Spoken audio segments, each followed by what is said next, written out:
François Hollande. Ah, vous voulez parler de François Hollande. À 16h39, je pense que c'est le moment de parler de François Hollande. Ça fait des semaines et des années que je vous dis que François Hollande, il faut s'en méfier. Et oui, il y a les Géraldine Maillet qui continuent à les inviter à manger chez elle. Hein, et les Valérie Benaïm qui continuent à lui faire des brushings. Hein, voilà. Et ben voilà, ça fait des années que je le dis, des années, des semaines que je dis méfiez-vous de François Hollande, méfiez-vous de François Hollande. Là, ils sont tous venus me voir ce matin, ils m'ont tous écrit, bah Cyril, t'avais raison, bah Cyril, t'avais raison, bah Cyril, t'avais raison. Oui, j'avais raison. François Hollande, bien sûr, qui a été président. On se rappelle plus de son Premier ministre qui est avec nous aujourd'hui que de lui président. C'est ça qui est fort. Bah oui, non, bah, je vous le dis, bah, c'est vrai. Vous avez eu la chance d'être le Premier ministre de François Hollande. Merci Manuel Valls d'être avec nous. C'est un bonheur de vous avoir. Ça commence bien. Merci. Bah oui, mais non, mais je suis très heureux de vous avoir et je le dis, François Hollande, c'est incroyable. C'était une des grandes annonces du week-end. Samedi matin, il était à Tulle, hein, donc il était chez lui, tranquillement. Il n'a pas pris son scooter et ses croissants. L'ancien président de la République, François Hollande, a annoncé au journal La Montagne, on espère qu'il ne va pas la gravir, sa candidature aux législatives sur la première circonscription de la Corrèze pour le Parti Socialiste, soutenu par le nouveau Front Populaire. Voici ce qu'il a déclaré. Si j'ai pris cette décision, c'est parce que j'estimais que la situation était grave, plus qu'elle ne l'a jamais été. Grave parce que le danger représenté par l'extrême droite est aujourd'hui avéré. Jamais l'extrême droite n'a été aussi proche du pouvoir depuis la libération. Le Front Populaire, ça ne le dérange pas. Bien sûr, on vient d'en parler à NPA, Philippe Poutou, ça ne lui dérange pas tout ce qu'a dit la France Insoumise après le 7 octobre. Tout ça, François Hollande, ça, il n'en parle pas. Il s'en fiche totalement. Manuel Valls, quand vous avez appris ça, franchement, est-ce que vous vous êtes dit, c'est pas le François Hollande que j'ai connu, ça, c'est pas possible? Je n'ai pas été très étonné au fond parce que le fait qu'il ait déclaré 2 jours avant au journal de TF1 son soutien au nouveau Front Populaire témoignait sans doute de ce que je peux comprendre d'ailleurs d'une certaine manière, de l'envie de s'impliquer davantage. Et il le fait en étant candidat.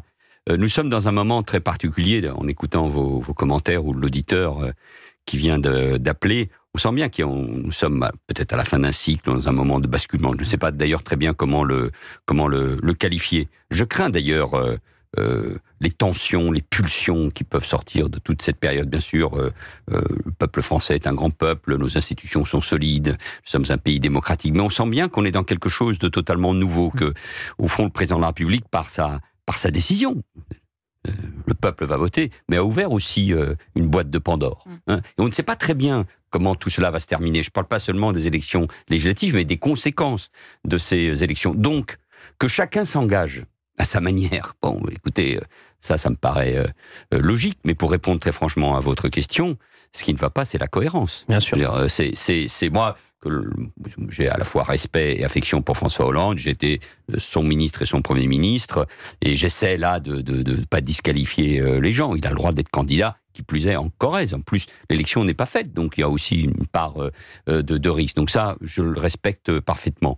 Mais ce qui ne va pas, c'est de le faire sous la bannière du nouveau Front Populaire. Non, ouais. ça, moi je crois que c'est une erreur, c'est une faute, d'abord que celle du Parti Socialiste, bien évidemment, mais aussi de sa part, parce que il se retrouve avec des gens qui ont brisé en partie son quinquennat, en tout cas qui se sont opposés à sa politique, avec un programme, c'est ça le plus important, qui est totalement contraire à ce qu'il pense sur l'économie, sur la sécurité, sur la meilleure manière de lutter contre l'antisémitisme, etc. Puis avec des personnages qui me paraissent extrêmement dangereux, qui ont la même bannière que vous. J'étais l'un des premiers d'ailleurs à dénoncer le fait que Philippe Poutou, le leader du NPA, cette organisation qui considère que le 7 octobre est un acte de résistance, ou que la police tue, soit candidat au nom de ce conglomérat dans la circonscription de Trèbes. Alors justement, François Hollande, on s'est un petit peu documenté, et on a vu un truc sur l'Huffington Post où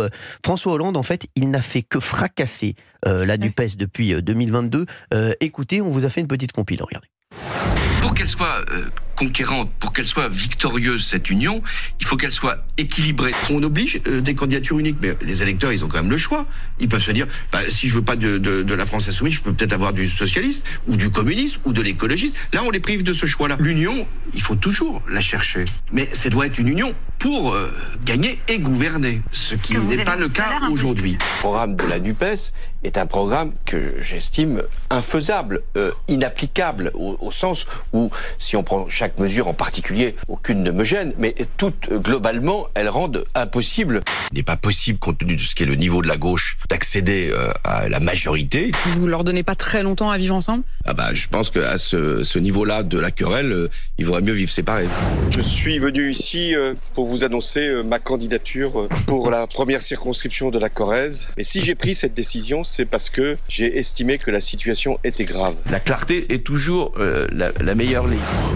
Et si j'ai pris cette décision, c'est que j'avais besoin de remontrer ma ganache. Voilà. Et de revenir sur le devant de la scène. Il est 16h45, on est sur Europe 1. Réagissez 01 80 20 39 21. Si on marche sur la tête, on est sur Europe 1. On réagit bien sûr on marche sur la tête de ce week-end avec François Hollande, donc, qui va investir la Corrèze en tant que candidat avec la bannière Front Populaire auprès de gens peu recommandables. Mais bon, François Hollande, ça ne le dérange pas. Hein.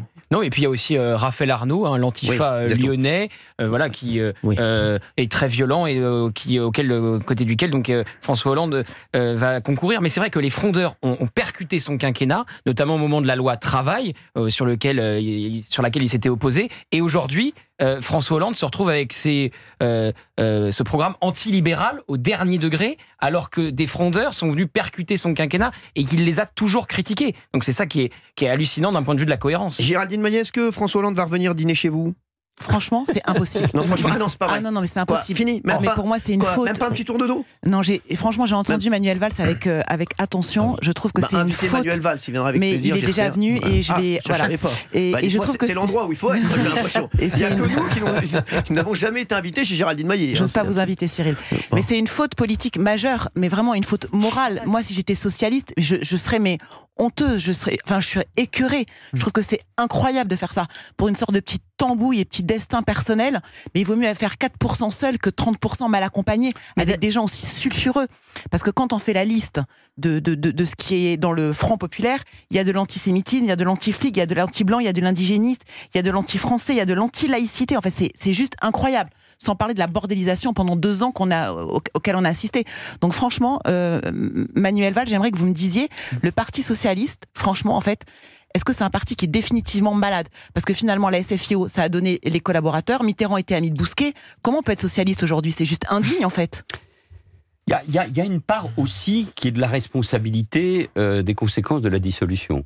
C'est-à-dire que ceux qui auraient pu, c'est pas pour les excuser, je dis ça, qui auraient pu, sur la base du résultat de Glucksmann, reconstruire quelque chose, ont été pris de court. Je le dis en passant, ça n'excuse rien, mais en tout cas, c'est ce il y en a constat. oublié Glucksmann aussi. Ce qui, moi, me choque le plus, c'est qu'on ment. D'abord, on ment parce que le nouveau Front Populaire ne va pas gagner, ne peut pas gagner. Donc, du coup, on accepte qu'ils disent n'importe quoi, dans la démagogie. Vous êtes sûr que le Front Populaire ne peut pas gagner ? 300... Je crois qu'ils ne le pensent pas, eux. 300 milliards de dépenses qui ruineraient la France. En matière de sécurité et d'immigration, on assiste à une régression totale. On désarmerait aujourd'hui les forces de sécurité et on ouvre les vannes du pays. Rien sur le nucléaire. Sur l'énergie nucléaire, rien sur la défense.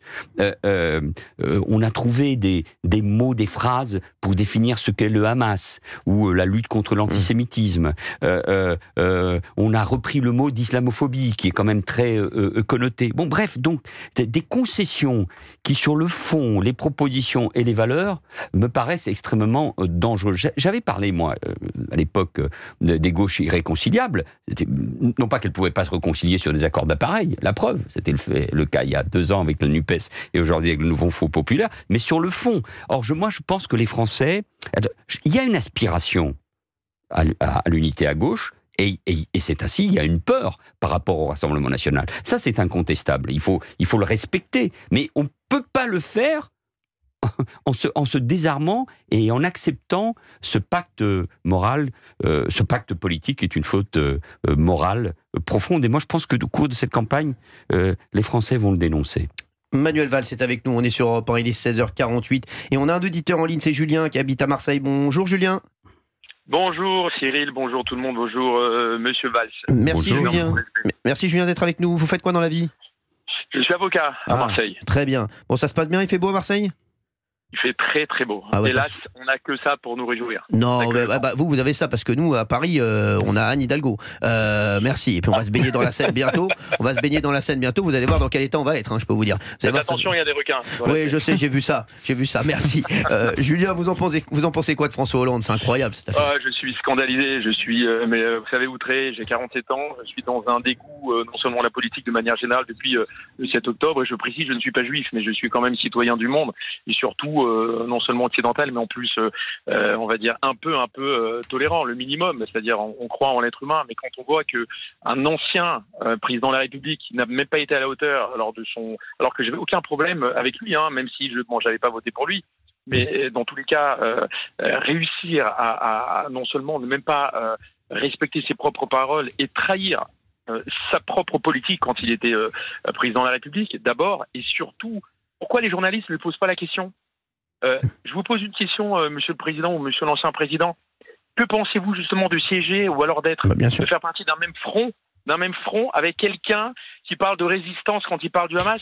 Alors, je vais vous dire, Julien, moi j'ai vu la réponse de Lionel Jospin, ancien Premier ministre. J'ai vu sa réponse, elle m'a laissé bouche bée. Alors déjà, il a dit non, mais c'est vraiment une minorité, donc ça va, ils peuvent siéger avec eux, c'est pas grave, c'est vraiment une minorité.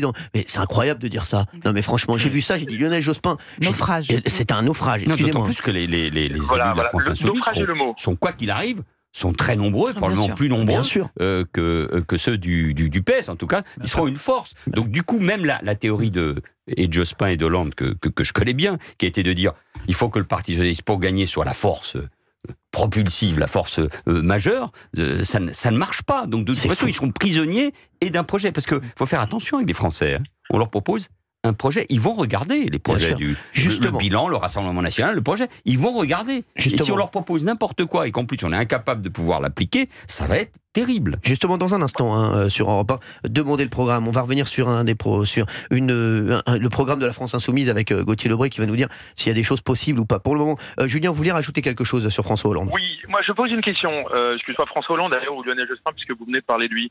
Rappelons-nous, alors pour ceux qui ne savent pas, Madame Magazinski est la compagne ou la femme de Lionel Jospin. Rappelons-nous ce que la gauche, les islamo-gauchistes, on va dire peu importe, c'est-à-dire le parti de LFI, a fait pour interdire une conférence de Madame Magazinski qui était, on va dire, un peu dissonante de leur propre parti. Voilà ce qui nous attend. Et ça, le problème, c'est que est-ce que les journalistes leur posent véritablement la question? Parce que soit Mbappé avant, sur votre précédent débat, ou alors maintenant Hollande et Jospin, mais pourquoi personne leur pose des questions quand Mbappé va Je suis complètement d'accord. Je suis complètement d'accord avec vous. C'est incroyable. C'est incroyable. Voilà. Il se mêle de choses qui, on va dire, les concernent. Mais je comprends, liberté d'expression, ça va être moi le dernier au monde à m'en offusquer, mais il n'en reste pas moins que la liberté d'expression s'exprime aussi, que ce soit après le 7 octobre, où personne n'a entendu personne. Noah, tout d'un coup, nous parle maintenant de nous donner des noms, alors que lui, il reprenait tout simplement les chiffres du Hamas quand ça l'intéressait. C'est-à-dire qu'on est, comme vous dites d'ailleurs, c'est votre émission qui porte marche sur la tête. On marche sur la tête. Merci. En tout cas, j'en profite pour dire à M. Valls que j'ai énormément de respect pour lui, pour ce qu'il a fait. Hélas, la France n'a pas eu la chance de l'avoir plus longtemps. Merci Julien d'avoir été avec nous. Je voudrais remercier Manuel Valls d'avoir été avec nous également. On est sur Europe 1. Merci Manuel Valls. Merci, à très vite et bon courage pour cette. Merci, vous êtes un amour. Ça m'a fait bien plaisir de vous avoir dès le premier jour.